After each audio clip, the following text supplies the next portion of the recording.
You can bust it loose first.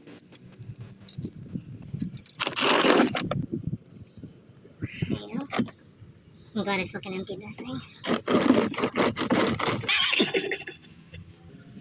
For sakes, 13 quarts, so just over 3 gallons of oil. Oh shit, Marcus, what do I? Is this normal? Oh shit. The bag. Babe, Mark, you are making a mess everywhere. Yeah, don't make a big scene. Got the oil filter off, guys. That took a little bit. Oh, the wind's pushing the oil a little. Now remember to always wipe this, because it just takes 1 grain of sand to cause your oil to leak through the gasket. I just put oil around the gasket.